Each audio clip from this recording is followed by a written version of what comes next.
നമസ്കാരം. ഡോക്ടർ സുഭാഷ് ചന്ദ്രബോസ്.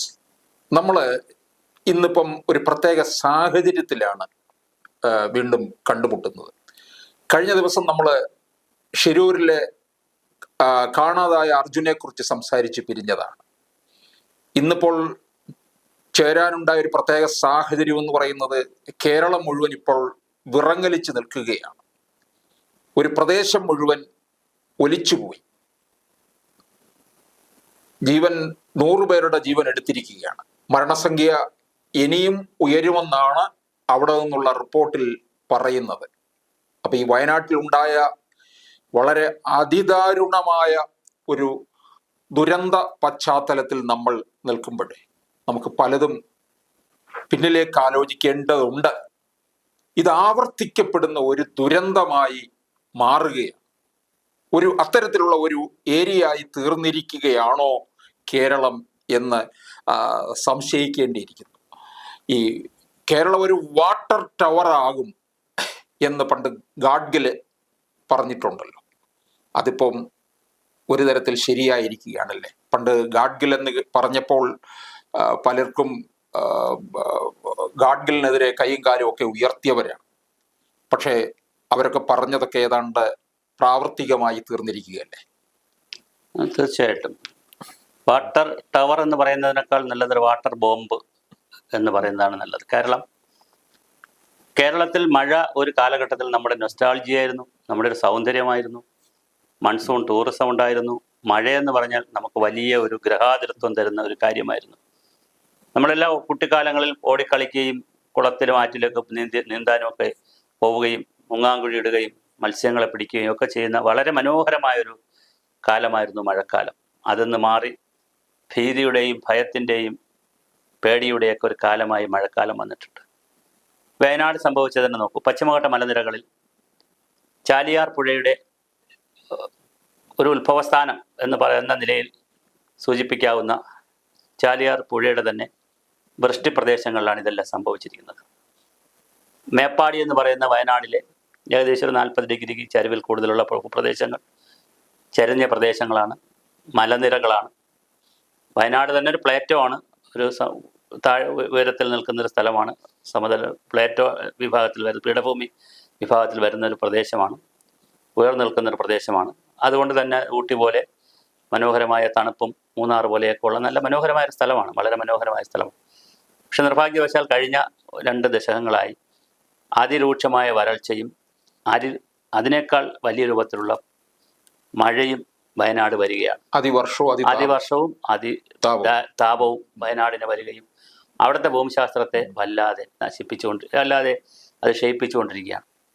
ഇത് തന്നെ ഇപ്പോൾ അപകടമുണ്ടായ ചൂരൽമലയിലും മുണ്ടകയിലും എന്നൊക്കെ പറയുന്നതും പുത്തുമലയിൽ കഴിഞ്ഞ 2 വർഷം മുമ്പ് അപകടം നടന്ന ലാൻഡ്സ്ലൈഡ് ഉണ്ടായ പുത്തുമലയുടെ അതേ റേഞ്ചിൽ വരുന്ന ഒരു 4-5 കിലോമീറ്ററിനകത്ത് കിടക്കുന്ന ഒരു പ്രദേശമാണ്. ഒരു വന ആവാസ വ്യവസ്ഥയെ സംബന്ധിച്ചിടത്തോളം ഒരു മലനിരയെ സംബന്ധിച്ചും കണക്കാക്കുമ്പോൾ 4-5 കിലോമീറ്റർ എന്ന് പറയുന്നത് അത്ര വലിയ ദൂരമല്ല.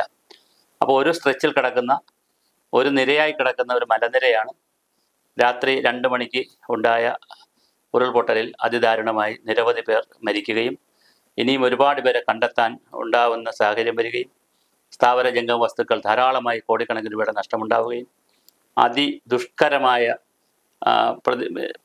പ്രതിരോധ പ്രവർത്തനങ്ങളും അല്ലെങ്കിൽ രക്ഷാപ്രവർത്തനങ്ങളും നടത്തേണ്ട സാഹചര്യത്തിലാണ് നമ്മൾ കണ്ടുകൊണ്ടിരിക്കുന്നത്. വല്ലാത്തൊരു ദുരന്ത ഭൂമിയുടെ പശ്ചാത്തലത്തിൽ നിന്നുകൊണ്ടാണ് നമ്മൾ ഈ ഇൻ്റർവ്യൂ സംസാരിക്കുന്നത്. 2 മണിക്ക് മഴ പെയ്തു എന്ന് പറയുമ്പോൾ തന്നെ ഇന്നലെ മുഴുവൻ വയനാട് മഴയായിരുന്നു. കഴിഞ്ഞ കുറേ ദിവസമായി വയനാട്ടിൽ നല്ല മഴയുണ്ട്. അപ്പോഴും ഒരു കാര്യം നമ്മൾ തിരിച്ചറിയണം. വയനാട് ജില്ലയാകെ കണക്കാക്കിയാൽ ആകെ മഴ കിട്ടേണ്ടതിൻ്റെ 22% മഴ കുറഞ്ഞ കിട്ടിയ ജില്ല കൂടിയാണ്. 1505 മില്ലിമീറ്റർ മഴ കിട്ടേണ്ടിടത്ത് 1210 മില്ലിമീറ്റർ, ഞാൻ റൗണ്ട് ചെയ്ത് പറയുന്നു, മില്ലിമീറ്റർ മഴയാണ് കിട്ടിയിരിക്കുന്നത്. എന്ന് പറഞ്ഞാൽ ജില്ലയ്ക്ക് കിട്ടേണ്ട മഴയുടെ 22% കുറച്ചാണ് ജില്ലയ്ക്ക് കിട്ടിയിരിക്കുന്നത്.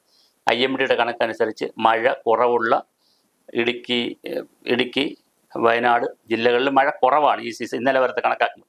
പക്ഷേ ഒരു ദിവസം കൊണ്ട് 24 മണിക്കൂറിൻ്റെ സമയം കൊണ്ട് ചിലയിടങ്ങളിൽ 29 മില്ലിമീറ്റർ മഴ പെയ്തു, സെൻറ്റിമീറ്റർ മഴ പെയ്തു. ചില സ്ഥലങ്ങളിൽ 30 സെൻറ്റിമീറ്റർ പെയ്തു, 40 സെൻറ്റിമീറ്റർ വരെ മഴ പെയ്ത സ്ഥലങ്ങളുണ്ട്. അപ്പോൾ അങ്ങനെ ശക്തമായ മഴ വന്നു. മാത്രമല്ല കഴിഞ്ഞ കുറേ ദിവസമായി മഴ ഉണ്ട്. അപ്പോൾ ആ മഴ കാടുകളിലും ഉൾവനങ്ങളിലുമൊക്കെ വെള്ളമായി ഭൂമിയിലിറങ്ങി മണ്ണിലൂടെ അലിച്ചു വന്നുകൊണ്ടിരിക്കുന്ന സാഹചര്യത്തിലാണ് പുതിയ മഴ അല്ലെങ്കിൽ പെട്ടെന്നുള്ള കൂടുതൽ മഴ വരുന്നത്. അപ്പോൾ അവിടുത്തെ മണ്ണിൻ്റെ സ്വഭാവം വെച്ച് വളരെ ആഴത്തിൽ മണ്ണുള്ളൊരു ഭൂപ്രദേശമല്ല, പാറയും പാറയുടെ പുറത്ത് കുറച്ച് മണ്ണും പിന്നെ കൃഷിയുമൊക്കെ ഉള്ളൊരു പ്രദേശമാണ്. അപ്പോൾ സ്വാഭാവികമായിട്ട് കുറേശ്ശെ മണ്ണൊലിപ്പ് ഉണ്ടായി പാറയിടുക്കുകളിലൊക്കെ വെള്ളം അങ്ങനെ ഇരുന്ന് ഒരു സോപ്പ് പരുവത്തിലിരിക്കുന്ന സമയത്താണ് വീണ്ടും അല്ലെങ്കിൽ മിക്സിക്കകത്ത് നമ്മൾ വസ്തുക്കളൊക്കെ ഇട്ടടിക്കുമ്പോൾ കുറച്ച് വെള്ളവും കുറച്ച് കട്ടിയുള്ള ഭാഗമൊക്കെ ഉള്ളതുപോലെ ഒരു ലൂസായി കഴിഞ്ഞു സോയിൽ. അതിനകത്തേക്ക് വീണ്ടും മഴ പെയ്തപ്പോഴാണ് ലാൻഡ് സ്ലിപ്പ് പോലെ വരികയും നൂറുകണക്കിന് ആളുകളെ എടുത്തുകൊണ്ട് പോവുകയും അവിടെ സംഭവിച്ച മറ്റൊരു പ്രധാന കാര്യം ഈ ചൂരൽമലയെയും മുണ്ടകൈ പഞ്ചായത്തുകളെ അല്ലെങ്കിൽ പ്രദേശങ്ങളെ തമ്മിൽ യോജിപ്പിക്കുന്ന ഒരു നല്ല പാലം ഉണ്ടായിരുന്നു. ആ പാലം നഷ്ടപ്പെട്ടു.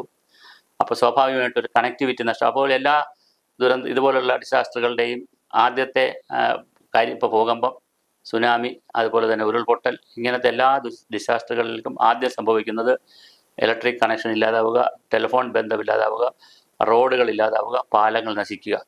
അങ്ങനെ വരുമ്പോഴാണ് രക്ഷാപ്രവർത്തനം അതീവ ദുഷ്കരമായി മാറുകയായിരിക്കും. ആളുകൾ രക്ഷയ്ക്ക് വേണ്ടി വിളിച്ചാൽ പോലും അവർക്ക് മൊബൈലിൽ ആരെയും കോൺടാക്ട് ചെയ്യാൻ പറ്റില്ല, ചാർജ് തീർന്ന് പോയി കാണും, കറണ്ട് കാണത്തില്ല, അപ്പോൾ അവർക്ക് പുറത്തിറങ്ങാൻ പറ്റത്തില്ല. ഇന്ന് ഉച്ചയ്ക്ക് ശേഷം സംഭവിച്ചുകൊണ്ടിരിക്കും. വൈകുന്നേരം നമ്മൾ സംസാരിക്കുമ്പോൾ അവിടെ നല്ല കോടമഞ്ഞുണ്ട്. അപ്പോൾ ഇനിയും രക്ഷാപ്രവർത്തനം അതിനേക്കാൾ ദുഷ്കരമാകും. കുറച്ച് കഴിയുമ്പോൾ സന്ധ്യ ആവുകയാണ്. അപ്പോൾ തീർച്ചയായും ഇന്നത്തെ ഈ വലിയ ദുഷ്കരമായ ഒരു മനുഷ്യ പ്രവർത്തനം കൊണ്ട് മാത്രമേ നമുക്ക് ദുരന്തത്തിൻ്റെ ആഘാതം കണ്ടെത്താനും ആരെങ്കിലുമൊക്കെ ജീവനോടുകൂടി എവിടെയെങ്കിലുമൊക്കെ ഉണ്ടെങ്കിൽ അവരെ രക്ഷപ്പെടുത്തിയെടുക്കാൻ കഴിയുകയുള്ളൂ. ഈ ഒലിച്ചുപോയ പ്രദേശം എത്രത്തോളം വിസ്തൃതി? അത് ഒലിച്ചുപോയ പ്രദേശം എന്ന് പറഞ്ഞാൽ 2 ചെറിയ ടൗണുകളാണ്. മുണ്ടകൈ എന്ന് പറയുന്ന ഒരു ടൗണാണ്, ചൂരമല എന്ന് പറയുന്നത് ചെറിയ ടൗണാണ്. വയനാട്ടിൽ ചെറിയ ടൗണാണ്. പക്ഷേ ചെറിയ ടൗൺ ആണെങ്കിൽ അത് ടൂറിസ്റ്റ് പ്രദേശമായിട്ട് വളർന്നിട്ടുള്ളൊരു സ്ഥലമാണ്. ഞാൻ നേരിട്ട് പോയിട്ടുള്ള സ്ഥലമാണ് മേപ്പാടി, ഈ പ്രദേശങ്ങളൊക്കെ. അവിടെ ഒരുപാട് റിസോർട്ടുകൾ അവിടെ പണിത് വെച്ചിട്ടുണ്ട്. ആ റിസോർട്ടുകളിൽ 100-200 ആളുകൾ കുടുങ്ങിക്കിടക്കുന്നു എന്ന വാർത്തയും പുറത്ത് വന്നിട്ടുണ്ട്. അതൊക്കെ കുറേയൊക്കെ ഊഹാപോഹങ്ങളും ഇതൊക്കെ വാർത്തകൾ ഒരുപാട് പരക്കും. എന്നാലും കുറച്ച് പേര് അവിടെ ഉണ്ട് എന്ന് പറയുന്നു. റിസോർട്ടുകളുണ്ട്, കുറച്ച് വൻകിട കെട്ടിടങ്ങളുണ്ട്, പിന്നെ സാധാരണ ആളുകളുടെ വീടുകളാണുള്ളത്. നമ്മുടെ ഒരു ശരാശരി 2 പഞ്ചായത്തിൻ്റെയൊക്കെ വലിപ്പമുള്ള 2 ചെറിയ ടൗണുകളാണ് അവിടെ ഉള്ളത്. അതിൽ ഒരെണ്ണം പൂർണ്ണമായും നഷ്ടപ്പെട്ടു, ഒരെണ്ണം ഭാഗമായി. പിന്നെ ദുരിതാശ്വാസ ക്യാമ്പായി പ്രവർത്തിക്കണമെന്ന് വിചാരിച്ചിരുന്ന സ്കൂളും നല്ലൊരു ഭാഗം എടുത്തുകൊണ്ട് പോയി. അപ്പോൾ ചുരുക്കത്തിൽ നമ്മുടെ പ്രതീക്ഷകൾക്കപ്പുറത്തുള്ള കാര്യങ്ങളാണ് അവിടെ സംഭവിച്ചുകൊണ്ടിരിക്കുന്നത്. ഈ ശ്രീ സുഭാഷ് ചന്ദ്രബോസ് പലതവണ ആ പ്രദേശത്ത് പോയിട്ടുള്ളതും അവിടെ സർവേ കാര്യങ്ങളും ഒക്കെ ആയിട്ട് പോയിട്ടുള്ളതാണ്, താമസിച്ചിട്ടുള്ളതാണ്. അവിടെ ഒരുവിധം നല്ല ജനവാസ മേഖല കൂടിയാണ്. ജനവാസ മേഖലയാണ്. എങ്ങനെ തൊഴിലാളികളുണ്ട്, കർഷകരുണ്ട്, നല്ല കർഷകരുണ്ട് അവിടെ. കാരണം അവിടത്തേക്ക് ഒരു പ്രശ്നം പറ്റിയെന്ന് പറഞ്ഞാൽ നമ്മൾ മനസ്സിലാക്കേണ്ടത് ഇടതൂർന്ന് വളർന്നിരുന്ന മിശ്രിത വിളകൾ പലപ്പോഴും മാറ്റിയിട്ട് ഏക വിളകളിലേക്ക് പോകും. കൃഷിക്കാർ കൃഷി നഷ്ടമായതുകൊണ്ട് അവരെ കുറ്റം പറയുകയല്ല, നമുക്കാരെയും കുറ്റപ്പെടുത്ത സാഹചര്യങ്ങളാണല്ലോ നമ്മൾ ഓരോന്ന് ചെയ്യിക്കുന്നത്. ഇപ്പം നഗരത്തിൽ താമസിക്കുന്ന നമുക്ക് അമേഴഞ്ചാൻ തോട് സംരക്ഷിക്കാൻ കഴിഞ്ഞില്ല. ഡൽഹി നഗരത്തിലുള്ളവർക്ക് അവിടുത്തെ ഫ്ലഡ് കൺട്രോൾ ചെയ്യാൻ പറ്റിയില്ല. ബാംഗ്ലൂർ നഗരത്തിലുള്ളവർക്ക് അവിടുത്തെ കുളങ്ങളൊന്നും സംരക്ഷിക്കാൻ പറ്റിയില്ല. ചെന്നൈയിലുള്ളവർക്ക് അത് സംരക്ഷിക്കാൻ പറ്റിയില്ല. അപ്പോൾ അവിടെയും വരൾച്ചയും വെള്ളപ്പൊക്കവും എല്ലാം മാറി നഗരങ്ങളിലും വരികയാണ്. അതുകൊണ്ട് നമ്മൾ വയനാടുകാരെ മാത്രം അങ്ങനെ കുറ്റപ്പെടുത്തിയോ അല്ലെങ്കിൽ കുറ്റപ്പെടുത്തി സംസാരിക്കുന്നതല്ല. പക്ഷേ നമ്മൾ ഒരു പ്രദേശത്ത് പോയി വികസന പ്രവർത്തനങ്ങളിൽ ഇടപെടുമ്പോൾ അവിടുത്തെ കൃഷി രീതിയാകെ മാറ്റുന്നു. ബഹുവിള കൃഷികളെ, മിശ്രിത വിളകളെ നമ്മൾ ഏക വിളകളാക്കി മാറ്റും. പ്രത്യേകിച്ച് വനം പ്രദേശം, ചരിവ് കൂടിയ പ്രദേശങ്ങളിൽ മിശ്രിത വിളകൾ തന്നെ ഉണ്ടാവണം. പിന്നെ തെങ്ങ്, അതുപോലെ തന്നെ മരിച്ചീനി, പിന്നെ മറ്റേ അത്തരത്തിലുള്ള കിഴങ്ങ് വർഗ്ഗങ്ങൾ, ഇതൊന്നും കൃഷി ചെയ്യാൻ പാടില്ല. കാരണം മണ്ണിളക്കം ഉണ്ടാക്കുന്ന കൃഷികളാണത്. തെങ്ങൊന്നും ഒരു കാരണവശാലും നടാൻ പാടില്ല. പക്ഷേ ഈ ചരിഞ്ഞ ഭൂമിയിലും ധാരാളം തെങ്ങ് നട്ടിട്ടുണ്ട്, കപ്പ നട്ടിട്ടുണ്ട്, മണ്ണിളക്കമുള്ള ഒരുപാട് കൃഷി ചെയ്തിട്ടുണ്ട്. ഏകവിളകൾ ധാരാളമുള്ള സ്ഥലമാണ്.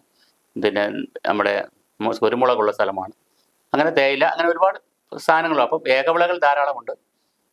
അത് ശരിക്കും മണ്ണൊലിപ്പിനെ ട്രിഗർ ചെയ്യുന്നതാണ്, കൂട്ടുന്നതാണ്.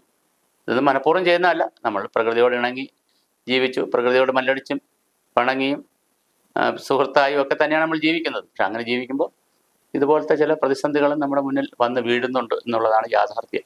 അപ്പൊ അവിടുത്തെ ഭൂമിശാസ്ത്രത്തിന് വിരുദ്ധമായിട്ടുള്ള അത് അവിടുത്തെ എന്നല്ല സാർ, നമ്മൾ മിക്കവാറും സ്ഥലങ്ങളിലും നമ്മുടെ വികസന പ്രവർത്തനങ്ങൾ എന്ന് പറയുന്നത് ഒരു കൺസ്ട്രക്ഷൻ ഓറിയന്റഡ് വികസനമാണ് നമ്മുടെ. അപ്പോൾ നമ്മൾ എഞ്ചിനീയറിംഗ് കോളേജിൽ പഠിപ്പിക്കുന്ന കുട്ടികൾ, എഞ്ചിനീയറിംഗ് ഫസ്റ്റ് ഇയറിൽ എഞ്ചിനീയറിംഗ് കുട്ടികളെ പഠിപ്പിക്കുന്ന 2 വാക്കാണ്. ആദ്യത്തെ പ്രോട്ടോകോൾ പഠിപ്പിക്കുന്നതാണ് കട്ടിങ് ആൻഡ് ലെവലിങ്. എന്ന് പറഞ്ഞാൽ ഒരു സ്ഥലത്ത് നിന്ന് ആദ്യം കട്ട് ചെയ്യുക, പിന്നെ ലെവൽ ചെയ്യുക. അത് മലയായാലും കുന്നായാലും വയലായാലും ആദ്യം കട്ട് ചെയ്ത് മാറ്റുക അവിടെ, എന്നിട്ട് അത് ലെവൽ ചെയ്യുക എന്നാണ് ഇത്. അല്ലാതെ കട്ടിങ് ലെവലിൽ ഇങ്ങനെ വരും കൺസർവ് ചെയ്യണമെന്നോ അല്ലെങ്കിൽ അത് മാനേജ് ചെയ്യണമെന്നോ ഒന്നുമല്ല നമ്മൾ എഞ്ചിനീയറിംഗ് പഠിച്ചു വയ്ക്കുന്നത്. കുട്ടികൾ കോളേജിൽ തന്നെ പഠിപ്പിക്കുന്ന ഔദ്യോഗികമായിട്ട് സിലബസിലൂടെ കുട്ടികളെ പഠിപ്പിക്കുന്നവരെ ഞാൻ ഈ പറഞ്ഞു. അത് പഠിച്ചിറങ്ങുന്ന എഞ്ചിനീയർമാരെ സംബന്ധിച്ചിടത്തോളം നിരന്ന പ്രദേശത്ത് ചെയ്യുന്ന അതേ കൺസ്ട്രക്ഷൻ രീതിയായിരിക്കും പിന്നെ അവിടെ വയനാട് പോലുള്ള ഉയർന്ന് ഇപ്പോൾ റിസോർട്ട് വെച്ചു എന്ന് പറയുന്നു. എങ്ങനെയാണോ ഇടനാട്ടിലൊരു റിസോർട്ട് വെക്കുന്നത് അതുപോലെ തന്നെ അല്ലെ നഗരത്തിലൊരു ഫ്ലാറ്റ് കെട്ടുന്നത് അതേ സാങ്കേതിക വിദ്യയും അതേ മെറ്റീരിയലും ഒക്കെ ഉപയോഗിച്ച് തന്നെ ആയിരിക്കും. അത്രയും ടൺ ലോഡ് കയറ്റിയായിരിക്കും അവിടെയും ആ മലനിരയിലും കെട്ടുന്നത്. യഥാർത്ഥത്തിൽ അങ്ങനെ കെട്ടാൻ പാടില്ല. അതിന് വേറെ സാങ്കേതിക വിദ്യ ഉണ്ടാവണം. സാങ്കേതിക വിദ്യയുടെ കുറവുണ്ട്, ജനങ്ങളുടെ ഒരു ജീവിത രീതിയുടെ കുറവുണ്ട്, സർക്കാർ നയങ്ങളുടെ പ്രശ്നങ്ങളുണ്ട്, നിയമങ്ങളുടെ പ്രശ്നങ്ങളുണ്ട്. ഇപ്പം ഇതൊരു വളരെ സങ്കീർണമായ കുറേ പ്രശ്നങ്ങളിലൂടെയാണ് നമ്മൾ ഈ ഇതുപോലത്തെ പ്രതിസന്ധികൾ വന്നുപെടുന്നത്. കാരണം ദുരന്തങ്ങളെന്ന് പറയുന്നത് പലപ്പോഴും ഞാൻ മുൻപും പറഞ്ഞിട്ടുള്ളതാണ്, മാൻമേഡ് ഡിസാസ്റ്ററും ഉണ്ട്. ഇതൊക്കെ അത്തരത്തിൽ വരുന്നതാണ്, മനുഷ്യൻ്റെ ഇടപെടൽ കൂടി ഉണ്ട്. പക്ഷെ ഇല്ലെങ്കിലും കാട്ടിനകത്ത് ഉരുൾപൊട്ടൽ, ഇതെല്ലാം നമ്മൾ പറയുമ്പോഴും കാട്ടിനകത്ത് ഉരുൾപൊട്ടലുണ്ടാവും. പക്ഷെ ആദിവാസികളെ പോലുള്ളവരെ സംബന്ധിച്ചിടത്തോളം അവർക്കറിയാം ഇതെവിടെയാണ് ഉരുൾപൊട്ടുക, എന്ത് ചെയ്യണമെന്നൊക്കെ അവർ അതുമായി ചേർന്ന് ജീവിക്കുന്നവരോട് അറിയാൻ പറ്റും. പക്ഷെ നഗരവാസി അല്ലെങ്കിൽ ഗ്രാമവാസിയെ സംബന്ധിച്ചിടത്തോളം ഇതൊന്നും പെട്ടെന്ന് അറിഞ്ഞുകൊള്ളണമെന്നില്ല. അവർ നഗരങ്ങളിൽ താമസിക്കുന്ന പോലെ സുരക്ഷിതമായ സ്ഥലങ്ങളിൽ താമസിക്കുന്ന പോലെ കാട്ടിനകത്തായാലും ചരിഞ്ഞ ഭൂമിയിലായാലും ഒരു വീടെല്ലാം വെച്ച് ഒരു മതിലും എല്ലാം കെട്ടിക്കഴിഞ്ഞാൽ താൻ സുരക്ഷിതമായി എന്നുള്ളൊരു ബോധത്തിലാണ് നിൽക്കുന്നത്. പക്ഷെ അങ്ങനെ അല്ല എന്നാണ് ഭൂമിശാസ്ത്രവും പ്രകൃതിയും നമ്മെ പഠിപ്പിക്കുന്നത്. അപ്പോൾ അത് മാറേണ്ട സമയം കഴിഞ്ഞു. നമ്മൾ ഈ കഴിഞ്ഞ ദിവസം വയനാട്ടില് റെഡ് അലർട്ട് വരെ പ്രഖ്യാപിച്ചിരിക്കുകയായിരുന്നു. അപ്പോൾ റെഡ് അലർട്ട് പ്രഖ്യാപിച്ചു. റെഡ് അലർട്ടിനെയൊക്കെ ഓവർടേക്ക് ചെയ്തുകൊണ്ടുള്ള മഴയാണ് വന്നിരിക്കുന്നത്. നമ്മുടെ അലർട്ടിന് ചെറിയൊരു പ്രശ്നങ്ങളുണ്ട്. പ്രശ്നമല്ല, പരിമിതിയാണ്. അത് പ്രശ്നമെന്ന് ഞാൻ പറയില്ല. ഇന്ത്യയുടെ മാത്രമല്ല, കാലാവസ്ഥാ ശാസ്ത്രം ഇനിയും ഒരുപാട് വികസിക്കേണ്ടതുണ്ട്. ജില്ലാ തലത്തിലാണ് ഈ അലർട്ടുകളൊക്കെ പോകുന്നത്. ഞാൻ പറഞ്ഞല്ലോ, വയനാട് ജില്ലയിൽ അലർട്ട് പോയത് കണക്കാക്കിയാൽ ഒരു പ്രശ്നം ഉണ്ടാവേണ്ട പാടില്ലാത്ത ജില്ലയാണ്. കാരണം ജില്ലയിൽ 22% മഴ കുറഞ്ഞിരിക്കുകയാണ്, കുറച്ചാണ് കിട്ടിയത്. പക്ഷേ റെഡ് അലർട്ടിനേക്കാൾ ഓവർടേക്ക് ചെയ്യുന്ന അതിതീവ്ര മഴ ഈ 2-3 പ്രദേശങ്ങളിൽ ഇന്നലെ പെയ്തിരിക്കുന്നു, തുടർച്ചയായി പെയ്തിരിക്കുന്നു. അപ്പോൾ നമുക്ക് നേരത്തെ ആണെങ്കിൽ സംസ്ഥാന അടിസ്ഥാനത്തിൽ മഴ പെയ്യാനും സാധ്യതയുണ്ടില്ല എന്നേ പറഞ്ഞിരുന്നുള്ളൂ. ഇപ്പോൾ അത് ജില്ലാ അടിസ്ഥാനത്തിൽ പോയിട്ടുണ്ട്. പിന്നെ ഓറഞ്ച്, റെഡ്, പിന്നെ യെല്ലോ എന്നൊക്കെ പറഞ്ഞ കളർ വ്യത്യാസത്തിൽ അലർട്ടുകൾ പറയാൻ തുടങ്ങി, തീവ്രത പറയാൻ തുടങ്ങി. ഇനി അത് ബ്ലോക്ക് അടിസ്ഥാനത്തിലും പഞ്ചായത്ത് അടിസ്ഥാനത്തിലും ആയിരിക്കാം കാലം കഴിയുമ്പോൾ. അങ്ങനെ പറയുമ്പോൾ കുറച്ചുകൂടി ഇപ്പോൾ മേപ്പാടി പഞ്ചായത്തിൽ അല്ലെങ്കിൽ പിന്നെ സുൽത്താൻ ബത്തേരി മുനിസിപ്പാലിറ്റിയിൽ അങ്ങനെ എത്ര മഴ വരും എന്നൊക്കെ പറയുന്നൊരു കാലം വന്നാൽ കുറച്ചുകൂടി ആളുകൾ കുറച്ചുകൂടി ശ്രദ്ധിക്കാൻ പറ്റും. ഇപ്പോൾ ജില്ലാ അടിസ്ഥാനത്തിലാണ് മഴ വരുന്നത്. ഇപ്പോൾ ജില്ലയിലല്ലേ ഈ മഴ പറയുന്നത്. അപ്പോൾ നമ്മുടെ പഞ്ചായത്തിൽ വരില്ല എന്നുള്ള ആളുകളുടെ ഒരു വിചാരം ഉണ്ടായിരിക്കാം. പക്ഷെ ഇനി പഞ്ചായത്ത് അടിസ്ഥാനത്തിലൊക്കെ മഴയുടെ കണക്കുകളും മറ്റ് ചൂടിൻ്റെ കണക്കും ഒക്കെ ഇനിയും വരേണ്ടതുണ്ട്. അത് ശാസ്ത്രം ഇനി ഒരുപാട് പുരോഗമിച്ചാൽ മാത്രമേ കൊണ്ടുവരാൻ കഴിയുള്ളൂ. കാലാവസ്ഥാ ശാസ്ത്രം ഇനിയും ഒരുപാട് മുന്നോട്ട് പോകേണ്ടതുണ്ട്. ഈ കഴിഞ്ഞ കുറേ നാളായിട്ട് ഇത്തരത്തില് പല ദുരന്തങ്ങൾ സംഭവിക്കുമ്പോഴും പ്രകൃതി ദുരന്തം അതുപോലെ മഴ മാറി വരുന്നു, ചൂട് കൂടുന്നു ഒക്കെ വരുമ്പോൾ നമ്മൾ അതിനെ പറയുന്നത് കാലാവസ്ഥ വ്യതിയാനം എന്നൊക്കെ പറഞ്ഞു വരുന്നുണ്ട്. പക്ഷെ ഇതൊരു വ്യതിയാനമല്ല, ഒരു കാലാവസ്ഥ ക്രൈസിസ് അല്ലേ ഇപ്പോൾ നേരിടുന്നത്? തീർച്ചയായിട്ടും കാലാവസ്ഥ ക്രൈസിസ് എന്ന് ക്ലൈമാറ്റ് ചേഞ്ച് എന്നുള്ള വാക്ക് മാറി ഒരു ക്ലൈമാറ്റ് ക്രൈസിസിലേക്ക് പോയി, കാലാവസ്ഥ ദുരന്തത്തിലേക്ക് പോയിട്ടുണ്ട്. പക്ഷെ ഇപ്പം നമ്മുടെ പ്രശ്നം എന്താണ്? മനുഷ്യരിൽ ചെയ്യേണ്ട കാര്യം ഇത് മനസ്സിലാക്കിയിട്ടുള്ള പ്രതിരോധ പ്രവർത്തനങ്ങൾ എടുക്കുക എന്നതാണ്. നമ്മളിപ്പോൾ ഗാഡ്ഗിൽ റിപ്പോർട്ടിനെ കുറിച്ച് സാർ തുടക്കത്തിൽ ഒരു ഒറ്റവാക്കിൽ പറഞ്ഞു പോയി. ഗാഡ്ഗിൽ റിപ്പോർട്ടായാലും കസ്തൂരംഗൻ റിപ്പോർട്ടായാലും അത് മാത്രമല്ല സാറേ, ഈ കേരളത്തിലെ ഇന്ത്യയിലെ ഏറ്റവും കൂടുതൽ ഗവേഷണ സ്ഥാപനങ്ങളുള്ള സ്ഥലമാണ് കേരളം. ഗവേഷണ സ്ഥാപനങ്ങളിലെല്ലാം റിസർച്ച് നടക്കുന്നുണ്ട്. അതുപോലെ ആയിരക്കണക്കിന് കുട്ടികളാണ് ഓരോ വർഷവും ജിയോളജിയും ജിയോഗ്രഫിയും എൻവയോൺമെൻറ്റൽ സയൻസും ഡിസാസ്റ്റർ മാനേജ്മെൻറ്റും ഒക്കെ പഠിച്ച് PhD ചെയ്ത് പുറത്തിറങ്ങുന്നത്. അവരെല്ലാം ആയിരക്കണക്കിന് റിപ്പോർട്ടുകൾ തയ്യാറാക്കിയിട്ടുണ്ട് കേരളത്തിൽ. അതെല്ലാം ഇംഗ്ലീഷിലാണ് തയ്യാറാക്കുന്നത്, പക്ഷെ ആയിരക്കണക്കിന് ഇറങ്ങിയിട്ടുണ്ട്. അതൊരു അക്കാഡമിക് ലൈബ്രറിയിൽ ഇരിക്കുകയോ അല്ലെങ്കിൽ ഏതെങ്കിലും അലമാരിൽ ഇരിക്കുകയോ 3 കോപ്പി എടുക്കും, 1-2 കോപ്പി യൂണിവേഴ്സിറ്റിക്ക് കൊടുക്കും, ഒരെണ്ണം വീട്ടിൽ വയ്ക്കും, അതിലൊന്ന് ലൈബ്രറിയിൽ വയ്ക്കും.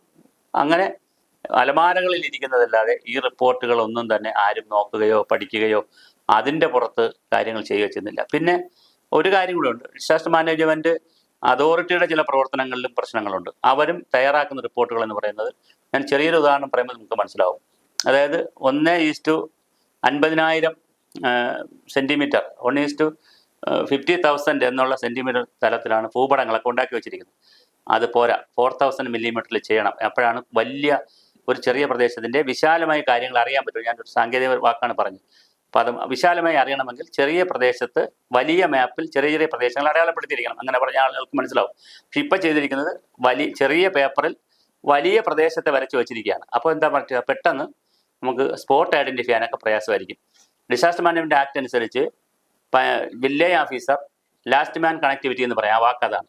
അതായത് ലാസ്റ്റ് മാൻ എന്ന് പറയുന്നത് ഡിസാസ്റ്റർ മാനേജ് ചെയ്യേണ്ട ലാസ്റ്റ് മാൻ കണക്ടിവിറ്റി എന്ന് പറയുന്ന വില്ലേജ് ഓഫീസർക്കോ അല്ലെങ്കിൽ അതിൻ്റെ മുകളിലുള്ള ലാസ്റ്റ് എന്ന് പറയുന്ന താലൂക്ക് ഓഫീസർക്കോ തഹസിൽദാർക്കോ ഒന്ന് തന്നെ ഈ ഹസാർഡ് വൾണറബിലിറ്റി റിസ്ക് മാപ്പ് എന്ന് പറഞ്ഞൊരു സാധനമുണ്ട്. ഹസാർഡ് വൾണറബിലിറ്റി റിസ്ക് അനാലിസിസ് ഉണ്ട് എന്ന് പറഞ്ഞാൽ ഓരോ പ്രദേശത്തും എന്തുമാത്രം ദുരന്തങ്ങൾ വരുമെന്നും അതിൽ എന്തൊക്കെ റിസ്ക് ഉണ്ടെന്നും അതെന്തൊക്കെ ഫാക്ടേഴ്സാണ് മുൻകൂട്ടി എടുക്കണമെന്ന് പറഞ്ഞാൽ മാപ്പെല്ലാം തയ്യാറാക്കിയിട്ടുണ്ട്. പക്ഷെ ഇതൊക്കെ കണ്ടിട്ടുള്ള എത്ര വില്ലേജ് ഓഫീസർമാരുണ്ട്, അല്ലെങ്കിൽ എത്ര താലൂക്ക് ഓഫീസർമാരുണ്ട്, എത്ര തഹസിൽമാരുണ്ട്? ഇനി കളക്ടർമാർ തന്നെ കണ്ടിട്ടുണ്ടാവാൻ ഒരു സാധ്യതയില്ല, ഡിപ്പാർട്ട്മെന്റുകൾ കണ്ടിട്ടുള്ള സാധ്യതയില്ല, പിന്നെ ജനങ്ങളും കണ്ടിട്ടുള്ള സാധ്യതയില്ല. പലപ്പോഴും ഇംഗ്ലീഷിലാണ് തയ്യാറാക്കുന്നത്, അതുകൊണ്ട് ജനങ്ങൾക്ക് ഇത് മനസ്സിലാവുകയില്ല, സയന്റിഫിക് ടേമുകളൊന്നും മനസ്സിലാവുകയില്ല. അപ്പോൾ അതിൻ്റെയൊക്കെ കാലം അവിടെ പഠനങ്ങൾ നടത്തേണ്ട സമയമായി, കൂടുതൽ ജനകീയ പഠനങ്ങൾ നടത്തുന്ന സ്ഥലമായി. അതുപോലെ തന്നെ മറ്റൊരു പ്രധാനപ്പെട്ട കാര്യം നിങ്ങൾ മനസ്സിലാക്കുക, ഏതൊരു ദുരന്തമുണ്ടായാലും ആദ്യം ആ ദുരന്ത സ്ഥലത്തെക്കുറിച്ച് അറിയാവുന്നത് പ്രാദേശിക ആളുകളായിരിക്കും, ആ പ്രദേശത്തെ ആളുകളായിരിക്കും. ഓരോ വീട്ടിൽ എത്ര പേരുണ്ടായിരുന്നു, ആ വീട് എവിടെ ഇരുന്നു, അവിടെ അമ്പലമുണ്ടോ, പള്ളിയുണ്ടോ, പാലമുണ്ടോ, ചായക്കട, ഇതൊക്കെ അറിയാവുന്ന പ്രാദേശിക ആളുകളായിരിക്കും. അപ്പോൾ ജീവിച്ചിരിക്കുന്ന പ്രാദേശിക ആളുകൾ കാണും അവിടെ. അവരുടെ സേവനം പ്രയോജനപ്പെടുത്താൻ നമുക്ക് പലപ്പോഴും കഴിയുന്നില്ല. അവർ സെൽഫി എടുക്കാനും ഫോട്ടോ എടുക്കാനും നിൽക്കുന്നേ ഉള്ളൂ. മറിച്ച് 2018 പ്രളയം വന്നപ്പോൾ തന്നെ എന്നെപ്പോലുള്ള ആളുകളും ഒരുപാട് ആളുകൾ സാങ്കേതികമായി കാര്യങ്ങൾ പറയുന്നവരും അല്ലാത്തവരും ഒക്കെ ചാനലുകളിലും ചർച്ചകളൊക്കെ പറഞ്ഞതാണ്, ഓരോ പഞ്ചായത്തിലും ഒരു 10-100 പേരെയെങ്കിലും ചെറുപ്പക്കാരെ, പ്രത്യേകിച്ച് ആൺകുട്ടികളെയാണ് കൂടുതൽ അതിനകത്ത് എടുക്കേണ്ടത്, കരുത്തുള്ള, നമ്മൾ പട്ടാളത്തിലും പോലീസിലൊക്കെ എടുക്കുന്നത് പോലെ കരുത്തുള്ള, കായികമായി നല്ല ബലമുള്ളവർ, പിന്നെ പെൺകുട്ടികളെ എടുക്കാം, കായിക ബലവും ധൈര്യവും ഉണ്ടെങ്കിൽ പെൺകുട്ടികളെ എടുക്കാം. ഞാൻ പെൺകുട്ടികളെ നിന്ന് ഒഴിവാക്കണമെന്നല്ല പറഞ്ഞത്, അത് വേറെ ചർച്ചയിൽ ഇപ്പോൾ. അവരെ എടുക്കുകയും അവരെ ട്രെയിൻ ചെയ്യുകയും ഒരു പഞ്ചായത്തിൽ ഒരു 100 പേരുണ്ടായിരിക്കുകയും അങ്ങനെ ഒരു 1,00,000 പേരെ ട്രെയിൻ ചെയ്ത് അവർക്ക് ആവശ്യമായ ബാഡ്ജും ബനിയനും സംവിധാനവും ബാക്കി ടോക്കിയും ഫോണും ഒക്കെ കൊടുത്താൽ ആ സമയത്ത് അവർക്ക് എന്ത് ചെയ്യാൻ പറ്റും, ഈ വരുന്ന സൈന്യത്തെയും, ഇപ്പൊ സൈന്യം എന്നൊക്കെ പറഞ്ഞാൽ പല ഇപ്പൊ തമിഴ്നാട്ടിൽ നിന്ന് സൈന്യം വന്നിരിക്കുന്നു, NDRF വന്നിരിക്കുന്നു, പല സ്റ്റേറ്റിൽ നിന്നൊക്കെ വരുന്നവരാണ്. അവർ കാണുന്നിടമേ അവർക്ക് നോക്കാൻ പറ്റത്തുള്ളൂ, അവരുടെ കുറ്റമല്ല. അപ്പോൾ ലോക്കൽ സ്ഥലം കൂടി അറിയാമെന്നുള്ള ലോക്കൽ വോളണ്ടിയേഴ്സ്, ട്രെയിൻഡ് വോളണ്ടിയേഴ്സ് ആണ്, അല്ല സാധാ വോളണ്ടിയേഴ്സിനെ പറ്റത്തില്ല. അത്യാവശ്യം നീന്തലും പഠിപ്പിക്കുക, മൗണ്ടനിയറിംഗ് പഠിപ്പം, മലനാട് പോലുള്ള സ്ഥലം ഹിൽ റേഞ്ചിലാണെങ്കിൽ മൗണ്ടനിയറിംഗും കൂടി പഠിപ്പിക്കണം. സജ്ജമാക്കി അവരെ ഒരു പാർട്ട് ടൈം മതി, ഫുൾ ടൈം ആണെന്നില്ല, ജോലിയുള്ളവർക്ക് പോലും അതിൽ വരാം. കേരളത്തെ സംബന്ധിച്ച് ജനങ്ങൾ അത് തയ്യാറാവും, ചെറുപ്പക്കാരൊക്കെ അത് തയ്യാറാവും. ഒരു പ്രാവശ്യം 2-3 മാസം ട്രെയിനിങ് കൊടുക്കുക, ട്രെയിനിങ് കൊടുത്ത് അവർക്ക് ബാഡ്ജും ഐഡന്റിറ്റി കാർഡും ലൈസൻസും ഒക്കെ കൊടുക്കുക, ഓരോ വർഷം പുതുക്കി കൊടുക്കുക. അപ്പോൾ ഒരു സംഭവം ഉണ്ടായാൽ ആദ്യം ഓടിയെത്തുന്നവരാണ്, അവരാണ്. അപ്പോൾ അവരെ സഹായിക്കാൻ അല്ലെ മറ്റുള്ളവർ ടീം വരുമ്പോൾ പരസ്പരം സഹായിച്ച്, ഇത് വളരെ അത്യാവശ്യമാണ്. ലോക്കൽ ഇൻവെന്ററിയും ലോക്കൽ റിസോഴ്സ് മൊബിലൈസേഷനും വേണം. പക്ഷേ ഇത് 2018 മുതൽ നമ്മൾ പറയുന്നതാണ്, പ്രളയ സമയത്തുണ്ടായ നിർദ്ദേശമാണ്. പക്ഷെ ഇതുവരെ അതൊന്നും നടക്കുന്നില്ല. പക്ഷെ ആ സമയം മുതലായിരിക്കാം പിന്നീട് ഇങ്ങോട്ട് ഈ ഇത്തരത്തിലുള്ള പ്രകൃതി ദുരന്തങ്ങൾ ആവർത്തിക്കപ്പെടുമ്പോൾ ഇതിനെക്കുറിച്ച് പഠിച്ച് റിപ്പോർട്ട് വരെ നമുക്ക് വന്നിട്ടുണ്ട്. പല റിപ്പോർട്ടുകളും അലമാരക്കകത്തിരിക്കുക, എല്ലാ റിപ്പോർട്ടുകളും ഒന്നുകിൽ അലമാരക്കകത്തിരിക്കും, അല്ലെങ്കിൽ ഇപ്പൊ റൂം ഫോർ റിവർ, ഇവിടെ നിന്ന് മുഖ്യമന്ത്രി അടക്കമുള്ള ആളുകൾ വിദേശത്ത് പോയി പഠിച്ചു വന്നിട്ട് മദ്രാസ് IIT ഏൽപ്പിച്ചു റിപ്പോർട്ട് കൊണ്ടുവരാൻ. എവിടെ എത്തിയ റൂം ഫോർ റിവർ? ആ റിപ്പോർട്ട് എവിടെ? കുറെ പണം അവർക്ക് കൊടുത്തു, റിപ്പോർട്ട് എവിടെയാണ്? പ്രസിദ്ധീകരിച്ചോ? എന്താ സംഭവിച്ചത്? അതുപോലെ തന്നെ ഓരോ സ്ഥലത്തും എൻവയോൺമെന്റ് ഇമ്പാക്ട് അസസ്മെന്റ് നടത്തണമെന്നാണ്. അത് എവിടെ നടത്തി? എവിടെയാണ് ഇത് പ്രസിദ്ധീകരിക്കുക? ഇതാരുടെയും ഞാൻ ഒരു കുറ്റപ്പെടുത്തി പറയുകയല്ല, നമ്മുടെ സിസ്റ്റം അങ്ങനെയാണ്. അത് ഇന്ത്യയിലായാലും കേരളത്തിലായാലും ഏത് ഭരണ സംവിധാനത്തിലായാലും നമ്മുടെ സിസ്റ്റത്തെ കുറിച്ചാണ് ഞാൻ പറയുന്നത്, അല്ലാതെ ഒരു അർത്ഥത്തിൽ എടുക്കരുത്. അപ്പോൾ അതുകൊണ്ട് നമ്മൾ ഈ റിപ്പോർട്ടുകൾ പുറത്തു വരുന്നില്ല, ഈ പഠനങ്ങൾ പുറത്തു വരുന്നില്ല, ഇത് ജനങ്ങളെ പഠിപ്പിക്കുന്നില്ല. ഓരോ പ്രദേശത്ത് ഇപ്പോൾ ഒരു പ്രദേശത്ത് താമസിക്കുന്ന, ഇപ്പോൾ ഉദാഹരണം മേപ്പാടി താമസിക്കുന്ന ആളിന് ഈ രാജ്യം ഏതാണ്, സംസ്ഥാനം ഏതാണ്, ജില്ല ഏതാണ്, പഞ്ചായത്ത് ഏതാണ്, വാർഡ് ഏതാണ്, വില്ലേജ് എല്ലാം അറിയാം. പക്ഷെ അയാൾ ഏത് ഭൂമിശാസ്ത്രത്തിലാണ് താമസിക്കുന്നത്, എന്താണ് അവിടുത്തെ ചരിവ്, എന്താണ് അവിടുത്തെ കൃഷി, എന്ത് കൃഷി ചെയ്യാം, എന്ത് കൃഷി ചെയ്തുകൂടാ, അവിടെ എന്തൊക്കെ ദുരന്തങ്ങൾ വരും, അത് എപ്പോൾ വരും, മഴയെ എങ്ങനെ കൈകാര്യം ചെയ്യണം, അല്ലെങ്കിൽ സ്ലോപ്പ് എങ്ങനെ, ചരിവ് എന്ന് പറയുന്ന സ്ലോപ്പ് എങ്ങനെ കൈകാര്യം ചെയ്യണം, അതിനെന്തൊക്കെ കൃഷി രീതികൾ, ഇതൊന്നും പഠിക്കുന്നില്ല. അപ്പോൾ ഒരു എൻവയോൺമെന്റൽ കൺസേൺ ഉള്ള ആളുകളല്ല നമ്മൾ, ഒരു ഡിസാസ്റ്റർ മാനേജ്മെന്റ് കൺസേൺ ഉള്ളവരല്ല. അത് നമ്മുടെ പഠനത്തിലില്ല, നമ്മുടെ ചിന്തകളിലില്ല. അപ്പോൾ സ്വാഭാവികമായിട്ട് ആളുകൾക്ക് പറഞ്ഞു കൊടുക്കുന്നുമില്ല എന്ത് രക്ഷാമാർഗം. ആ പാട് ചെയ്യുന്ന എന്താണ്, എന്തെങ്കിലും ഒരു കാര്യം വരുമ്പോൾ അവരെ കൊണ്ട് ദുരിതാശ്വാസ ക്യാമ്പിലിടും, അവർക്ക് ഫുഡ് കൊടുക്കും, പഞ്ചായത്തും എല്ലാം കൂടെ വന്നിട്ട് ഫുഡ് കൊടുക്കും, വസ്ത്രം കൊടുക്കും, മെഡിസിൻ കൊടുക്കും. അത് കഴിയുമ്പോൾ, പരിപാടി കഴിയുമ്പോൾ, പ്രശ്നം കഴിയുമ്പോൾ അവരെ വീട്ടിൽ തിരിച്ചു പോയി അവിടെ താമസിക്കാൻ പറയും. അതേ സ്ഥലത്തൊക്കെ തന്നെയാണ് വീട് വെച്ച് കൊടുക്കുന്നത്. അതാണ് എൻ്റെ തമാശ. അവരെ റീഹാബിലിറ്റേറ്റ് ചെയ്യുന്നത് എവിടെയാണ്? ദുരന്ത ഭൂമിയിൽ നിന്ന് ആളുകളെ റീഹാബിലിറ്റേറ്റ് ചെയ്യുന്നത് മറ്റൊരു ദുരന്ത ഭൂമിയിലാണ്, നാളത്തെ ലാൻഡ് സ്ലൈഡ് ഏരിയയിലാണ്. അപ്പൊ ഇവിടെ ആരെങ്കിലും ഒക്കെ അവശേഷിക്കുന്നുണ്ടെങ്കിൽ സർക്കാർ ഒരു പക്ഷേ ചെയ്യാൻ പോകുന്നത് ഈ സ്ഥലത്ത് ഈ തന്നെ സ്ഥലത്തോ അതിന്റെ തൊട്ടടുത്തോ ഇതുപോലെ ഉം. അതല്ലേ ഞാൻ പറഞ്ഞു, നമ്മൾ ഹരിജൻ കോളനികൾ ഉണ്ടാക്കിയത് എവിടെയാണ്? വെള്ളമില്ലാത്ത, വൈദ്യുതി ഇല്ലാത്ത, റോഡെത്താത്ത സ്ഥലങ്ങളിലല്ലേ ഹരിജൻ കോളനികൾ ഉണ്ടാക്കിയത് നമ്മൾ. അതായത് നഗരമധ്യത്വം എന്നിട്ട് അവരെ കോളനി അവരെ കോളനി വാസികൾ എന്ന് പറയുക, പിന്നെ അവർക്ക് വെള്ളം കൊണ്ടു കൊടുക്കാൻ പദ്ധതി ഉണ്ടാക്കുക, പിന്നെ അവർക്ക് വൈദ്യുതി, വർഷങ്ങൾ കൊണ്ട് അവർ സമരം ചെയ്ത് വൈദ്യുതി വാങ്ങുക. എന്തുകൊണ്ട് വൈദ്യുതിയും വെള്ളവും റോഡും ഉള്ള സ്ഥലത്ത് അവരെ അധിവസിപ്പിക്കുന്നില്ല? അപ്പൊ നമ്മുടെ വികസനത്തെ മൊത്തത്തിൽ പുനർവിചിന്തനം നടത്തേണ്ട സമയമായി. ഈ ഒരേ സ്ഥലത്ത് തന്നെ 2-3 തവണ ഈ ഉരുൾപൊട്ടൽ വരാറുണ്ട്. കാരണം 80-കളിൽ ഇവിടെ ഉരുൾപൊട്ടൽ വന്നിട്ടുണ്ട്. ഇതേ സ്ഥലത്ത് തന്നെ 80-കളിൽ ഉരുൾപൊട്ടൽ വന്നിട്ടുണ്ട്. ഈ ഇപ്പോൾ ഒലിച്ചുപോയ സ്ഥലത്ത് 80-കളിൽ വന്നിട്ടുണ്ട്, 19-ൽ വന്നിട്ടുണ്ട്. ഇതിന്റെ 5 കിലോമീറ്റർ അപ്പുറത്തല്ലേ പുത്തുമല, അവിടെ വന്നല്ലോ. അപ്പൊ ഈ ഉരുൾപൊട്ടലിനെ സംബന്ധിച്ചിടത്തോളം അതൊരു അത് മഴയുടെയും മണ്ണിന്റെയും ചരിവിന്റെയും പ്രവർത്തനങ്ങൾ തമ്മിലുള്ള ബന്ധം വെച്ച് വരുന്നതാണ്. പിന്നെ ശക്തമായ മഴ വരുന്നു, ചരിവ് കൂടുതലാണ്, ലൂസ് സോയിലാണ് ഒക്കെ ഉണ്ടെങ്കിലാണ് ഇത് വരുന്നത്. അപ്പൊ അത് ഒരു പ്രാവശ്യം വന്നെന്ന് വിചാരിച്ച് അടുത്ത പ്രാവശ്യം അവിടെ വന്നുകൂടാന്നൊന്നും ഒരു ഈ നിർബന്ധമില്ല. വയനാടിനെ കുറിച്ച് പഠിച്ചിട്ടുള്ളതുകൊണ്ട് ചോദിക്കുകയാണ്. അത് അവിടെ ഇത്തരത്തിലുള്ള ഉരുൾപൊട്ടലിന് ഏറെ സാധ്യതയുള്ളതായ പ്രദേശമാണോ അവിടെ? തീർച്ചയായിട്ടും. അതായത് വയനാട്, ഇടുക്കി, പിന്നെ പാലക്കാട്, അങ്ങനെ തുടങ്ങിയ വെസ്റ്റേൺ ഘാട്ട് റീജിയൻ, പശ്ചിമഘട്ട മലനിരകളുടെ 40 ഡിഗ്രിക്ക് ചരിവിന് മുകളിലുള്ള സ്ഥലങ്ങളിലെല്ലാം ലാൻഡ്സ്ലൈഡ് പ്രോൺ ഏരിയ എന്നാണ് നമ്മൾ പറയുന്നത് സയന്റിഫിക്കായിട്ട്. പ്രോൺ വരുന്ന സാധ്യതകൾ. അപ്പോൾ ലാൻഡ്സ്ലൈഡ് പ്രോൺ ഏരിയ ഏതാണെന്ന് മാർക്ക് ചെയ്തിട്ടുണ്ട്, അങ്ങനെ പഠിച്ചിട്ടുണ്ട്. പക്ഷേ പലരും പഠിച്ച് റിപ്പോർട്ട് വന്നിട്ടുണ്ട്, പല റിപ്പോർട്ടുകളും പുറത്തു വന്നിട്ടുണ്ട്. പക്ഷെ അങ്ങനെ പഠിച്ചവരൊക്കെ ഞാൻ നേരത്തെ പറഞ്ഞ പോലെ വലിയ പ്രദേശത്തെ ചെറിയ പേപ്പറിൽ, ഞാൻ ഏറ്റവും ലളിതമായി മനസ്സിലാക്കാൻ പറഞ്ഞു, ചെറിയ പേപ്പറിലാണ് വരച്ചു വരിക. അപ്പോൾ ഇന്ത്യയുടെ ഭൂപടം നമ്മളൊരു ചെറിയ മാപ്പിൽ കണ്ടാൽ എങ്ങനെയാണ് നമുക്ക് കാര്യങ്ങൾ പെട്ടെന്ന് മനസ്സിലാവുക? അതിനൊക്കെ വലിയ മാപ്പിൽ കാണാൻ പറ്റണം. എന്ന് പറഞ്ഞ പോലെ അത് വിശാലമായ വിപുലമായ റിപ്പോർട്ട് ഇനി വരേണ്ടതുണ്ട്. പല പഠനങ്ങളും ഇനിയും വരേണ്ടതുണ്ട്. പഠനങ്ങളെല്ലാം പൂർത്തിയായി എന്നുള്ള അഭിപ്രായമല്ല എനിക്കുള്ളത്. അപ്പൊ ഇനിയിപ്പോൾ ഒരുപക്ഷെ ഈ പ്രദേശമൊക്കെ പഴയ പോലെ വീണ്ടെടുക്കുക എന്ന് പറയുന്നത് നൂറ്റാണ്ടുകൾ എടുക്കുന്ന പ്രോസസ്സാണ്, എളുപ്പത്തിലുള്ള കാര്യമല്ല. മാത്രമല്ല നമ്മൾ 2018 മുതൽ ഒരു കാര്യം മലയാളി പഠിച്ചു, നന്നായി പഠിച്ചു. എന്താ പഠിച്ചത്? ഒരു ദുരന്തം വന്നാൽ അവിടെ കളക്ടർ, സംവിധാനങ്ങളെല്ലാം വരിക, രക്ഷാപ്രവർത്തനം നടത്തുക, റീഹാബിലിറ്റേറ്റ് ചെയ്യാനും നമ്മളിനി കുറെ പഠിക്കേണ്ടതുണ്ട്. പക്ഷെ ബാക്കിയെല്ലാം നമ്മൾ പഠിച്ചു കഴിഞ്ഞു. പക്ഷേ ദുരന്തത്തിന് 3 ഘട്ടങ്ങളുണ്ട്, അതുകൊണ്ട് നമുക്ക് പറയേണ്ടതുണ്ട്. ഒന്ന്, ദുരന്തത്തിന് ഒരു പ്രിപ്പയർഡ്നെസ് ഉണ്ട്, ഒരു തയ്യാറെടുപ്പുണ്ട്. ദുരന്തത്തിന് വരാതിരിക്കാനുള്ള ഒരു തയ്യാറെടുപ്പുണ്ട്. ദുരന്തം വരുന്ന സമയമുണ്ട്, ദുരന്തം കഴിഞ്ഞിട്ടുള്ള റീഹാബിലിറ്റേഷൻ ഉണ്ട്. ഇപ്പം ദുരന്തം വന്ന സമയമാണ്. പക്ഷേ ഇതിന് മുന്നുള്ള കാര്യങ്ങൾ പലതും നമ്മൾ ചെയ്ത്, അവിടെയാണ് ഗാഡ്ഗിൽ റിപ്പോർട്ട് പോലുള്ള റിപ്പോർട്ടിൻ്റെയൊക്കെ പ്രസക്തി വരുന്നത്. ഏത് റിപ്പോർട്ടിൻ്റെ മുന്നേ ചെയ്യേണ്ട കുറേ കാര്യങ്ങൾ പലപ്പോഴും നമ്മൾ ചെയ്യുന്നില്ല. അതിൽ നമ്മളിപ്പോഴും ബാലന്മാരാണ്, ബാലാരിഷ്ടത ഒരുപാടുണ്ട്. മുന്നേ ചെയ്യേണ്ട പ്രതിരോധ പ്രവർത്തനങ്ങൾ, പ്രിപ്പയർഡ്നെസ് നമ്മൾ പലപ്പോഴും നടത്തുന്നില്ല. ഡിസാസ്റ്റർ പ്രിപ്പയർഡ്നെസ് ഉണ്ട്, അത് പലപ്പോഴും നമ്മൾ നടത്തുന്നില്ല. അതുകൊണ്ടാണ് ഇപ്പോൾ പാലത്തിന് പകരം ഇങ്ങനെ ഇതുപോലെ 2 ഗ്രാമങ്ങൾ തമ്മിൽ ഉള്ള ഒരു പാലം എടുത്ത് ഒരു കമ്പിപ്പാലം പോലും നമ്മൾ എന്ത് ചെയ്തിട്ടില്ല, ആൾട്ടർനേറ്റീവായിട്ട് ചിന്തിച്ചിട്ടില്ല. ആളുകൾക്ക് നടക്കാൻ മാത്രമുള്ള ഒരു ചെറിയ പാലം പോലും നമ്മൾ എന്ത് ചെയ്തിട്ടില്ല, ആൾട്ടർനേറ്റീവായിട്ട് ചിന്തിച്ചില്ല. മറ്റൊരു സ്ഥലത്ത് നമ്മൾ ചിന്തിച്ചില്ല. അങ്ങനെ ചിന്തിച്ചിരുന്നെങ്കിലും ആളുകൾക്ക് അത് ചിരപരിചിതമായത് കൊണ്ട് അതിലെ ഓടിയെങ്കിലും ആളുകൾ എന്ത് ചെയ്തേനെ, രക്ഷപ്പെട്ടാണ്. അപ്പോൾ അത് ശരിക്കും ദുരന്ത മേഖലകളിൽ വീട് വയ്ക്കുമ്പോൾ അങ്ങനെയൊക്കെ ചെയ്യേണ്ടതാണ്. പാലമൊക്കെ കെട്ടുമ്പോൾ ഒരിടത്തൊരു പാലം കെട്ടി കുറച്ചുകൂടി അപകട സാധ്യത കുറഞ്ഞ അപ്പുറത്തോ ഇപ്പുറത്തോ വേറൊരു ഇരുമ്പ് മറ്റ് ഹാങ്ങിങ് പാലമോ അതൊക്കെ ചെയ്തിടേണ്ടതാണ്. അപ്പം അതൊക്കെയാണ് ഒരു പല സ്ഥലങ്ങളിലും രാജ്യത്തുമൊക്കെ ചെയ്യുന്നതാണ്. അപ്പം അത്തരത്തിലുള്ള പ്രിപ്പയർഡ്നെസ് ഇതിനകത്തുണ്ട്. ആളുകൾ കൊടുക്കേണ്ട വിദ്യാഭ്യാസമുണ്ട്, അവർക്ക് കൊടുക്കേണ്ട കിറ്റുകളുണ്ട്, അങ്ങനെ ഒരുപാട് കാര്യങ്ങളുണ്ട്. അപ്പം അത്തരം കാര്യങ്ങൾ ഇപ്പോഴും നമ്മൾ ഇതാണ്. റീഹാബിലിറ്റേഷൻ്റെ കാര്യത്തിലും നമ്മൾ വളരെ പുവറാണ്. അസമയം നടക്കുന്ന സമയത്ത് ആളുകളെ ക്യാമ്പിലെത്തിക്കാനും അവരെ റെസ്ക്യൂ നടത്താനും ഇപ്പോൾ തമിഴ്നാട്ടിൽ നിന്ന് ടീം വരുന്നു, കർണാടകത്തിൽ നിന്ന് വരുന്നു, NDRFൻ്റെ നാഷണൽ ലെവൽ ടീം വരുന്നു, സൈന്യം വരുന്നു, ഇപ്പോൾ അങ്ങോട്ട് നിന്ന് പോകുന്നു. അപ്പോൾ ഒരുപാട് ആളുകൾ പോയി അത് നമ്മൾ റെഡിയാക്കി എടുക്കും. ഈ 2-3 ദിവസം കൊണ്ട് ആ സിസ്റ്റം നമ്മൾ റെഡിയാക്കി എടുക്കും. മരിച്ചു പോകുന്നവരെ നമുക്ക് അങ്ങനെ പോകും, അല്ലാതെ ജീവിച്ചിരിക്കുന്നവരെ പരമാവധി നമ്മൾ രക്ഷപ്പെടുത്തി എടുക്കും. പക്ഷെ ഇത് കഴിഞ്ഞാൽ റീഹാബിലിറ്റേഷൻ വലിയ പ്രശ്നമാണ്. ഇതിന് മുമ്പ്, ഇന്നലേക്ക് മുമ്പുണ്ടായിരുന്നൊരു വയനാടുണ്ട്, ഇന്നലേക്ക് മുമ്പുണ്ടായിരുന്നൊരു മേപ്പാടിയുണ്ട്, ഒരു പുത്തുമലയുണ്ട്, ഒരു മുണ്ടകൈ സ്ഥലമുണ്ട്, മുണ്ടയ്ക്കലുണ്ട്, അതുപോലെ ഇന്നലേക്ക് മുല്ലൊരു മലയുണ്ട്. ഇതെല്ലാം ഉണ്ട്. പക്ഷെ അതിനെ സംരക്ഷിക്കുവാനും അതിനെ നിലനിർത്തുവാനും അവിടെ ഡു ഓർ ഡോൺസ് ഉണ്ട്. എന്ത് ചെയ്യാം, എന്ത് ചെയ്തുകൂടാ, ചെയ്യേണ്ട കാര്യങ്ങൾ മാത്രം ചെയ്യുവാനും അത് ചെയ്യുന്നുണ്ടോ എന്ന് ഉറപ്പുവരുത്താനുള്ള ഭരണ സംവിധാനവും നിയമ സംവിധാനവും ഒരു കണ്ണടയ്ക്കുന്ന നിർമ്മാണ പ്രവർത്തനങ്ങൾ അനധികൃതമായി വരുമ്പോൾ കണ്ണടയ്ക്കും. അങ്ങനെ കണ്ണടയ്ക്കാതെ നിർമ്മാണ പ്രവർത്തനങ്ങളും റോഡിൻ്റെ പണിയും പാലത്തിൻ്റെ പണിയും കൃഷി രീതികൾ പോലും തീർച്ചയായിട്ടും പ്രകൃതിക്ക് കൂടുതൽ അനുയോജ്യമായ രീതിയിൽ ചെയ്താൽ ദുരന്തങ്ങളുടെ ആഘാതം കുറയ്ക്കാം. അല്ലാതെ ദുരന്തങ്ങൾ അപ്പോഴും വരും.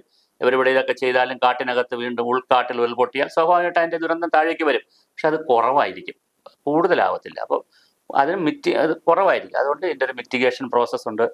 ലീവ് വിത്ത് നാച്ചർ എന്നുള്ളതാണ് ഇതിൻ്റെ കൺസെപ്റ്റ്. പ്രകൃതിയോടൊപ്പം നമ്മൾ ജീവിക്കുക, പ്രകൃതിയെ മാറ്റിമറിച്ച് ജീവിക്കാമെന്ന് മനുഷ്യൻ ധരിച്ചു കളയരുത്. കാരണം പ്രകൃതിക്ക് വലിയ താളമുണ്ട്, വലിയ ചലനമുണ്ട്, വലിയ രീതികളുണ്ട്. അതുകൊണ്ട് മനുഷ്യൻ ഒരിക്കലും പ്രകൃതിയെ 100% മാറ്റിമറിച്ച് ജീവിക്കാം. നമ്മുടെ ശാസ്ത്ര സാങ്കേതിക വിദ്യകൾ കൊണ്ട് വിവരവിജ്ഞാന വിസ്ഫോടനമൊക്കെ നേടിയവരാണ്. അതുകൊണ്ട് നമുക്ക് എല്ലാ കാര്യവും കമ്പ്യൂട്ടറിൻ്റെ കീബോർഡിൽ കിട്ടും. അതുകൊണ്ട് നമുക്ക് എല്ലാം ചെയ്തു കളയാമെന്ന് ഈ AI കാലമാണെന്ന് ധരിച്ചു കളയരുത്. കാരണം സൂര്യനും ഭൂമിയും വായുവും വെള്ളവും മഴയും കടലും ഒക്കെ ഇവിടെ ഉള്ളിടത്തോളം കാലം ഈ ചലനം ഉണ്ട് ഭൂമിക്ക്. ആ ചലനമുള്ളപ്പോൾ ചലനാത്മകമായ പ്രവർത്തനവും ഉണ്ട്. അപ്പോൾ ആ ചലനാത്മകമായ പ്രവർത്തനങ്ങൾക്കിടയിൽ നമ്മൾ നിയന്ത്രിക്കുന്നിടത്തല്ല ഈ കാര്യങ്ങൾ നിൽക്കുന്നത് എന്ന് നാം മനസ്സിലാക്കുക. പ്രത്യേകിച്ച് ജലത്തെ കൈകാര്യം ചെയ്യുമ്പോൾ നമ്മൾ ജലബോംബെന്ന് പറഞ്ഞല്ലോ, ജലത്തിനകത്ത് കറണ്ടുണ്ട്, അത് നമ്മൾ മനസ്സിലാക്കുക. കാരണം ഒഴുകി പോകുമ്പോൾ വെള്ളം ശാന്തമായി ഒഴുകി പോകുന്ന കാണാം. പക്ഷെ അതിനൊരു പൊക്കത്തിൽ നിന്ന് നമ്മൾ താഴേക്ക് കടത്തിവിട്ടാൽ നമുക്ക് മൂലമറ്റത്തൊക്കെ അതല്ലേ ചെയ്യുന്നത്, നമുക്ക് വൈദ്യുതി ഉൽപ്പാദിക്കാൻ പറ്റും. എന്ന് പറഞ്ഞാൽ അതിൻ്റെ അകത്ത് കറണ്ട് ഉണ്ടെന്നല്ലേ അതിൻ്റെ അർത്ഥം. വെള്ളത്തിനകത്ത് കറണ്ട് അത് രഹസ്യമായി വച്ചിരിക്കുന്നു എന്നല്ലേ അർത്ഥം. അത് കറണ്ടുള്ളതാണ്, അത് പ്രവാഹമായി മാറും. ആ പ്രവാഹത്തിൽ ഒഴുക്കുണ്ടാവും. അത് ചിലപ്പോൾ അതിൻ്റെ വഴികൾ നമ്മൾ അടച്ചാൽ, ഞാൻ ഒന്നുകൂടി ആ വാക്ക് ആവർത്തിക്കുന്നു, വെള്ളത്തിൻ്റെ വഴികൾ നാം അടച്ചാൽ അത് അതിൻ്റെ വഴി കണ്ടെത്തും. അതിൻ്റെ വഴി കണ്ടെത്തുന്നത് ഒരു പക്ഷേ നമ്മുടെ അടുക്കളയിലൂടെ, ബെഡ്റൂമിലൂടെ, പറമ്പിലൂടെ, നമ്മളുടെ നെഞ്ചിന് മുകളിലൂടെ ആയിരിക്കും വെള്ളത്തിൻ്റെ വഴി അത് കണ്ടെത്തുക. ഓരോ പ്രളയവും പ്രളയ തടങ്ങൾ സൃഷ്ടിച്ചിട്ട് വച്ചിട്ടുണ്ട്. ആ പ്രളയ തടത്തിൽ നമ്മൾ ഇടപെട്ടാൽ അത് പുതിയ പ്രളയ തടങ്ങൾ ഉണ്ടാക്കും. ഒന്നും പറഞ്ഞിട്ട് കാര്യമില്ല, അത് പ്രകൃതിയുടെ നിയമമാണ്. അപ്പോൾ വെള്ളത്തിൻ്റെ വഴി കണ്ടുപിടിക്കും. അപ്പോൾ അതിൻ്റെ വഴി അനുസരിച്ച് നമ്മൾ ജീവിക്കണം, അല്ലെങ്കിൽ അതിൻ്റെ രീതി അനുസരിച്ച് നമ്മൾ ജീവിക്കണം. അല്ലെങ്കിൽ നമ്മൾ അതിൻ്റെ വഴികൾ അടച്ച് അതിൻ്റെ രീതികൾ മനസ്സിലാക്കാതെ നമ്മുടെ രീതികളിലാണ് നമ്മൾ ജീവിക്കുന്നതെങ്കിൽ അത് അതിൻ്റെ വഴി കണ്ടെത്തും. ആ കണ്ടെത്തൽ നമുക്ക് ചിലപ്പോൾ താങ്ങാനാവില്ല, നമുക്ക് ചിലപ്പോൾ വലിയ നഷ്ടമാണ് സംഭവിക്കുക. അതുകൊണ്ടാണ് ഉരുൾപൊട്ടലിലും പ്രളയത്തിനും വെള്ളത്തിൻ്റെ വഴി ചെറിയൊരു നീർച്ചാലായിരുന്നു അവിടെ ഉണ്ടായിരുന്നത് ഒരു സ്ഥലത്ത്. ആ നീർച്ചാലിൽ നിന്ന് കടൽ പോലെ ഒഴുകുകയാണ് വെള്ളം വന്നിട്ട്, മലവെള്ളം വന്നിട്ട്. അപ്പോൾ അതിൻ്റെ വേറെ 2 പുഴകൾ വഴിമാറി ഒഴുകി. എന്തുകൊണ്ട്? നേരായ പുഴ ഒഴുകാനുള്ള സ്ഥലമെല്ലാം നമ്മൾ പല രൂപത്തിൽ ഉപയോഗിച്ചിരിക്കുകയാണ്. അപ്പം ഒഴുകാൻ സ്ഥലമില്ല, അത് അതിൻ്റെ വഴി കണ്ടെത്തി. ഇത് പ്രകൃതിയുടെ ഒരു രീതിയാണ്, താളമാണ്. അതറിയുന്ന മനുഷ്യർക്കാണ്, അറിയുന്നിടത്താണ് നമ്മൾ കൂടുതൽ പ്രകൃതിയുമായി ചേരുകയും. എന്ന് വിചാരിച്ച് പഴയതുപോലെ പോകണമെന്നോ അല്ലെങ്കിൽ കാളവണ്ടി യുഗത്തിൽ പോകണമെന്നോ എന്നുള്ള അഭിപ്രായക്കാരനല്ല ഞാൻ. പക്ഷെ നമ്മൾ പ്രകൃതിയെ പഠിക്കണം, അറിയണം. അതിനനുസരിച്ചുള്ള എല്ലാ ഭാഗത്തും സമസ്ത മേഖലകളിലും അതിനനുസരിച്ചുള്ള ചിട്ടപ്പെടുത്തൽ ആവശ്യമുണ്ട്. ആ ചിട്ടപ്പെടുത്തലിലൂടെ നമുക്ക് അപകടങ്ങൾ കുറയ്ക്കാം, ദുരന്തങ്ങളുടെ എണ്ണം കുറയ്ക്കാം. ഇനി ദുരന്തങ്ങളുണ്ടായാലും ജീവനാശം കുറയ്ക്കാം. നമുക്ക് വസ്തുവകകളുടെ നാശങ്ങൾ കുറയ്ക്കാൻ പറ്റും. കുറച്ച് ജീവനുകളൊക്കെ ചിലപ്പോൾ നഷ്ടമാവുകയുള്ളൂ. ഇതുപോലെ മാസീവായി നമുക്ക് ദുഃഖിക്കേണ്ടി വരുന്ന ഒരു സാഹചര്യം വരികയില്ല. അത് വയനാടുകാരുടെ, ഈ പാവപ്പെട്ട മേപ്പാടിയിൽ താമസിക്കുന്ന, അല്ലെങ്കിൽ ഈ പുത്തുമലയിലും ഈ ഇവിടെ മലയിലും താമസിച്ച വളരെ സാധാരണക്കാരായ പാവപ്പെട്ട ആളുകൾ എന്തായാലും പാവമോ തെറ്റോ ചെയ്തിട്ടൊന്നും അല്ല ഇത് സംഭവിച്ചത്. ഇതൊരു ചാക്രിക വ്യവസ്ഥയാണ്. നമ്മളെല്ലാവരും കൂടെ ഉണ്ടാക്കിയ വികസന കാഴ്ചപ്പാടുകളും വികസന രീതികളുടെ ഭാഗം അവരെയും സ്വാധീനിച്ചിട്ടുണ്ട്. അപ്പോൾ എല്ലാവരും കൂടെ ഉണ്ടാക്കുന്ന ഒരു ചാക്രിക രീതിയാണ്. അപ്പോൾ സമൂഹം ഒന്നാകെയാണ് ഇത് ചർച്ച ചെയ്യേണ്ടത്. അല്ലാതെ അവർ തെറ്റ് ചെയ്തതുകൊണ്ട് അങ്ങനെ സംഭവിച്ചു, ഞങ്ങളെല്ലാം എടുക്കാൻ അങ്ങനെയല്ല. അപ്പം നഗരത്തിലും വന്നല്ലോ പ്രളയം, നഗരത്തിലും വന്നല്ലോ മാലിന്യ പ്രശ്നം. അപ്പോൾ അതുകൊണ്ട് ഇന്ത്യയുടെ തലസ്ഥാന നഗരത്ത് പോലും ഫ്ലഡ് വന്നല്ലോ. അപ്പോൾ അതുകൊണ്ട് എല്ലാ സ്ഥലത്തും വികസനത്തിൻ്റെ രീതികൾ എല്ലായിടത്തുമൊക്കെ ഏറെയും കുറഞ്ഞു ഇങ്ങനെ തന്നെയാണ്. അത് കൂടുതൽ പഠിക്കുക, മനസ്സിലാക്കുക, എല്ലാവരും പഠിക്കുക. കാടിൻ്റെ ആവാസ വ്യവസ്ഥ വേറെയാണ്, തീരദേശം വേറൊരു ആവാസ വ്യവസ്ഥയാണ്, ഇടനാട് വേറൊരു ആവാസ വ്യവസ്ഥയാണ്. ഓരോ ആവാസ വ്യവസ്ഥയ്ക്ക് അനുസരിച്ചുള്ള രീതികളും കാഴ്ചപ്പാടുകളും വ്യവസ്ഥകളും നമ്മൾ ഇനി രൂപപ്പെടുത്തേണ്ട കാലമാണ് നമ്മുടെ മുന്നിലുള്ളത്. അല്ലാതെ ആഗോളതാപനമെന്നോ കാലാവസ്ഥ വ്യതിയാനമെന്ന് പറഞ്ഞ് മാത്രം നമുക്ക് രക്ഷപ്പെടാനാകില്ല. കൺമുന്നിലെ യാഥാർത്ഥ്യം വേറെയാണ്. മഴ മാറുന്നു, കുറഞ്ഞ സ്ഥലത്ത് കുറഞ്ഞ സമയം കൊണ്ട് കൂടുതൽ മഴ, വലിയ പ്രശ്നമാണ്. അപ്പോൾ ആ രീതിയിലേക്കൊക്കെ മലയാളി മാറി ചിന്തിക്കേണ്ട കാലമാണ് മുന്നിലുള്ളത്.